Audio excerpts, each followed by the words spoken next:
Tere tulemast jalgpallilinna Tartusse! Nii kõlab üleskutse reedel 1. juunil algava Balti turniiri eel. See turniir on ajalooline, sest meie Soome, Läti ja Leedu koondised toovad siia linna lisaks vutimeestele sadu fänne mujalt Eestist ja kaugemaltki. Mõeldes sellele, et Tartul on pakkuda meie külalistele muudki peale jalgpalli, viime sind väikesele ekskursioonile meie kesklinna. Me näitame sulle linna melu ja tutvustame pubisid ja kõrtse, kuhu võiks võitude järel sammud seada. Me alustame pubist Treff. Siitsamast Treffi ees saab juba 1. ja tegelikult ka 3. juunil algus Eesti jalgpallifännide rongkäik, mis siis siirdub siit edasi kesklinna poole ja sealt edasi Tamme staadionile. Kui sel õhtul oli Treffis võrdlemisi vaikne, siis varasematel aegadel on seal nähtud ka hullu mürglit. Loodame, et ka Balti turniiri ajal. Nii nagu karu tasub otsida eeskätt metsast, tasub ka pubisid otsida eelkõige kesklinnast. Meiegi liigume Narva maanteelt Treffi juurest Tartu Raekoja platsi poole.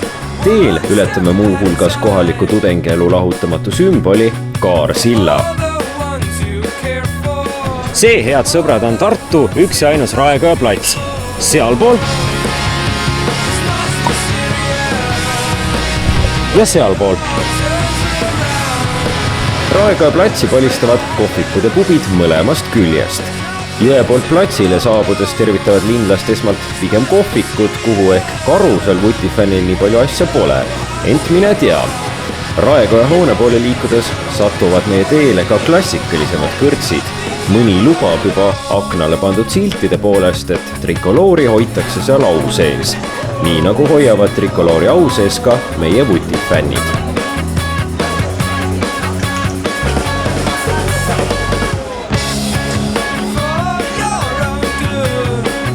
Siin võib näha Tartu jalgpalli ühte kõige põhimõttelisemat vastasseisu. Ühest küljest on siin seina peal Velko Elekter ja teisest küljest on siin Tartu Tammeka. Selle põhimõttelise vastasseisu juurest astume sisse Tartu kõige olulisemasse kõrtside tänavasse. Kui ma 6-aastast sain tartlaseks, siis oli Rüütli tänav lihtsalt üks tore tänav vanalinnas. Aga nüüdseks on sellest saanud Tartu ööelu kese. Kui astuda siit sisse ja kõndida sinna taha välja, siis selle teekonna peale jääb varsti juba tubli 10-20 kõrtsi. Ja need kõik täis on melu ja huvitavaid inimesi. Läheme vaatame seda kõike lähemalt.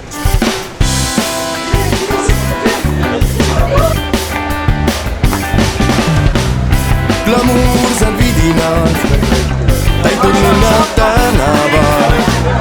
Glamuursed vidinad, glamuuri ei peidana. Üks kohtades, kus Tartus jalgpalli vaadata, on 3 ahvi pubi. 3 on ka märgiline number, sellepärast et meie ennustaja Turusiga jõe äärest ütles meile, et 3-0 on ka skoor. Seda nii Eesti-Soome kui ka siis Eesti-Läti või Eesti-Leedu mängudes. Glamuursed vidinad, mind seikustesse tirivad. Kultuursed vidinad võivad olla veel hullemad. Glamuursed vidinad, mind seikustesse tirivad. Rüütli tänava kõige tagumises otsas peale kõiki neid kümneid kõrtse on Savood, mis on Tartu universumi mustauk. See on koht, kus kohtuvad doktorid ja eluheidikud, koht, kus kohtuvad vutihuvilised. Kindel on ka see, et Savoodi omanikku, kes on ühest atraktiivsest Lõuna-Ameerika jalgpalliriigist, on nähtud ka Eesti Televisiooni jalgpallistuudios. Julgemad käivad Rüütli tänava läbi ja tulevad laulavad siin kaasa. Nagu näha on Tartu öösel ilus ja huvitav linn ja sama ilus ja huvitav on Tartu ka päeva ajal. Tartu on külalislahke ja sõbralik ja Tartu vutifännid loodavad, et sellest kõigest saavad osa ka Balti turniirile jõudvad linlased ja linnakülalised. 1. ja 3. juuni Tartu esindusareen Tamme staadion, seal sünnib ajalugu. Saa sellest osa sinagi.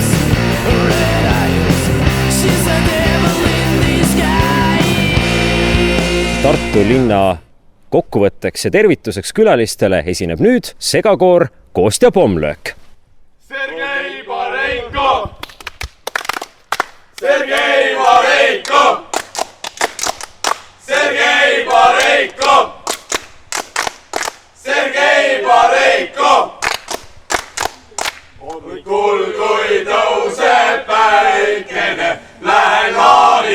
kusse ma varipara, tulen tagasi sealt võitjana või langen maha. Tulen tagasi sealt võitjana või langen maha. Vallerille, Vallerille, Vallera, Vallerille, Vallerille, Vallera.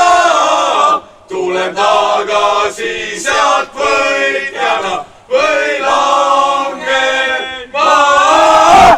Tulen tagasi sealt võitjana või langen maha. Majad täis on telereid, kus näidatakse meile neid. Kõik nüüd pindsid jälgima, mida teeb Maria Ricardoga. A mul on oma seebikas, kus peategelane olen ma. Seal mul kirgi kütavad glamuursed vidinad.